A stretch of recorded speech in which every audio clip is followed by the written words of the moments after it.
इस वक्त एक और बड़ी खबर, मारियोपोल में रूस की भारी बमबारी, स्टील प्लांट पर रूस का हमला। मारियोपोल में स्टील प्लांट तबाह किया जा चुका है। तो तबाही की एक और तस्वीर और इस वक्त एक और बड़ी खबर मारियोपोल से है, जहां रूस की भारी बमबारी, रूस की बमबारी के अलावा हवाई हमले जो टारगेट किए जा रहे मिसाइलों से, उसमें स्टील प्लांट को नुकसान पहुंचा है। और स्टील प्लांट पर रूस का यह बड़ा हमला अभी तक का माना जा रहा है। मारियोपोल में ये स्टील प्लांट और इस स्टील प्लांट को टारगेट किया रूसी सेना ने, और रूसी सेना ने पूरी तरीके से इसको तबाह कर दिया है।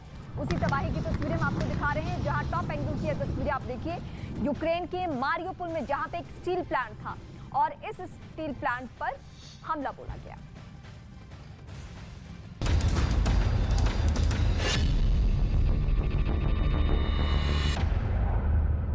पिछले कुछ दिन से जंग और तेज हो गई, दोनों तरफ से वहां कब्जा जमाने की कोशिश की जा रही है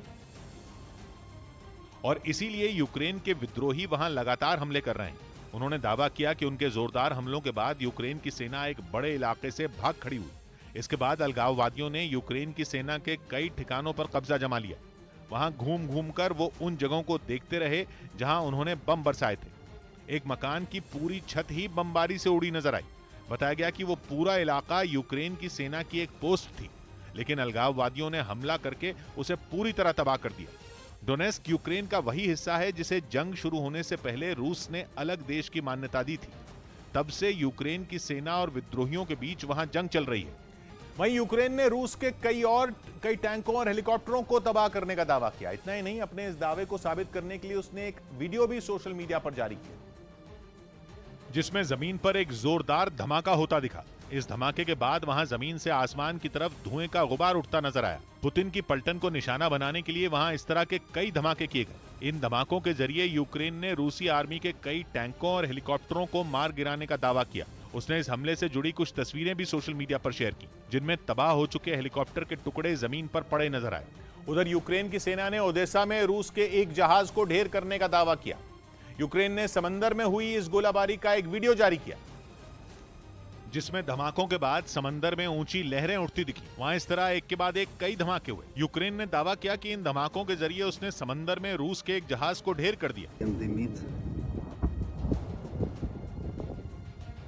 इतना ही नहीं, यूक्रेन की सेना ने ओदेसा शहर का एक और वीडियो जारी किया, जिसमें वहां एक इलाके में कई मकान खंडहर में बदले दिखे। दावा किया गया कि रूस की तरफ से हुई गोलाबारी की वजह से इन मकानों का ये हाल हुआ है। मकानों के खिड़की दरवाजे टूटे फूटे दिखे, जबकि उनमें रखी चीजें कबाड़ में बदली नजर आईं। वहीं रूस से जारी जंग के बीच यूक्रेन की कुछ महिलाओं ने भी हथियार उठा लिए। बताया गया कि अब ये महिलाएं भी रूसी फौज से मुकाबला करेंगी। इन महिलाओं का एक वीडियो भी सामने आया, जिसमें 4 महिलाएं हथियारों से लैस नजर आईं। उनके हाथों में ऑटोमेटिक बंदूकें थी। इन महिलाओं ने एक वीडियो संदेश भी जारी किया, जिसमें वो अपने देश के सैनिकों का समर्थन करती दिखी। एक महिला ने तो यहां तक कह दिया कि वो रूसी सेना को करारा जवाब देने के लिए तैयार है। खबर है कि बेलारूस ने रूस की मदद के लिए अपने सैनिकों को भेजा था, जिसके बाद इन महिलाओं ने भी हथियार उठाने की ठानी। इस बीच यूक्रेन के राष्ट्रपति वोलोदिमीर ज़ेलेंस्की ने यहूदियों के नरसंहार का जिक्र कर इजराइल से मदद की अपील की। ज़ेलेंस्की पहले अमेरिका और कनाडा की संसद को संबोधित कर चुके, अब बारी इजराइल के सांसदों की थी। और ज़ेलेंस्की के इसी भाषण को सुनने के लिए सांसद ही नहीं बल्कि इजराइल के कई लोग भी बेताब नजर आए।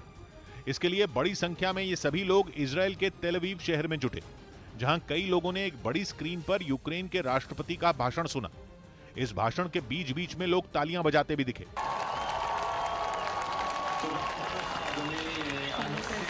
इस दौरान यूक्रेन के राष्ट्रपति ने रूस के हमले की तुलना 80 साल पहले हुए यहूदियों के नरसंहार से की। ज़ेलेंस्की ने कहा कि तब यूक्रेन ने यहूदियों का साथ दिया था और अब इजराइल को यूक्रेन के साथ खड़ा होना चाहिए। По видеозаписи и перед народом Израиля президент Украины, которого в Москве обвиняют в нацизме, वस्तुपाल। यही नहीं, ज़ेलेंस्की ने दावा किया कि रूस ने यूक्रेन के बाबी यार स्मारक को भी निशाना बनाया, जो कि